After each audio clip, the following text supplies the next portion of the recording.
Hi guys, welcome to RK defence academy.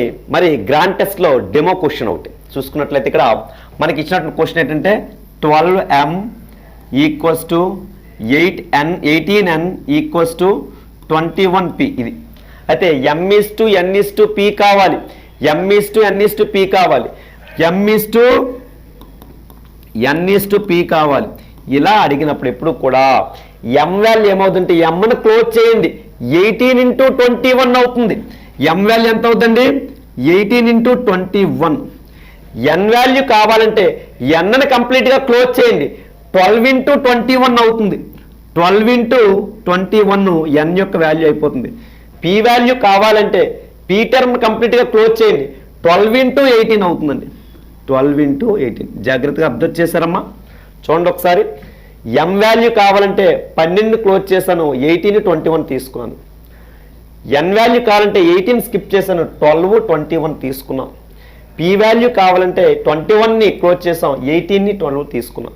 ఇవన్నీ జాగ్రత్తగా observe చేస్తే మీరు 6th టేబుల్తో తెగుతాయా చూడండి. 6 3s 6 2s 6 3s మళ్ళీ 3తో క్యాన్సిల్ అవుతాయి చూడండి. 3 1s 3 1s ఇక్కడేమో 3 7s. థర్డ్ టేబుల్తో తెగిపోయి రిమైనింగ్ నెంబర్ చూసుకున్నట్లయితే ఎంత ఉంది సార్? ఇక్కడ 21 ఉంది. 2 × 7 14 ఉంది. ఇక్కడ ఓన్లీ 12 ఉంది. చూడండి, 21 14 12 ఆప్షన్ సి అనేది మన యొక్క ఆన్సర్ అవుతుంది. ఈ విధంగా సింపుల్గా మీకు అర్థమయ్యే విధంగా ఎక్స్ప్లెయిన్ చేయడం జరుగుతుంది.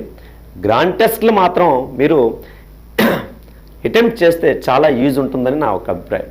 సో అందరూ కూడా ఎవరైతే సిన్సియర్ ఆస్పిరెంట్స్ ఉన్నారో ఇర్రెస్పెక్టివ్ ఆఫ్ కోచెస్, నేను ఆ కోచ్ తాలూకా ఈ కోచ్ తాలూకా తీసేయండి. మనం సక్సెస్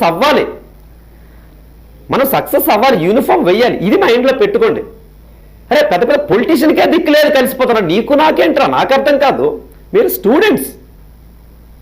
అందుకే గ్రౌండ్లోకి వచ్చేటప్పుడు నేను అందరినీ కూడా పలకరిస్తాను. అందరూ సక్సెస్ అవ్వాలి. మీరు ఊరు వదిలి విజయనగరం వచ్చి సంవత్సరం 2 సంవత్సరాలు ఉన్నారంటే మీరు సక్సెస్ అవ్వాలి, మీ పేరెంట్స్ బాగుండాలి. ఇది టార్గెట్ పెట్టుకోండి. నా కోచు, నీ కోచు, ఆడు ఈడు ఎందుకురా, ఇప్పటి నుంచి ఈ వయసు నుంచి ఎందుకు మనకి ఇవన్నీ? బోలంత లైఫ్ ఉంది, తెలుస్తుంది మీకు లైఫ్ అంటే ఏంటో. అవన్నీ వద్దమ్మా, మనం సక్సెస్ అవ్వాలి, అందరూ బాగుండాలి. ఇది టార్గెట్ పెట్టుకోండి. మన ఫోకస్ మీద ఇచ్చేయండి. సరేనా? అందరికి కూడా ఆల్ ద బెస్ట్.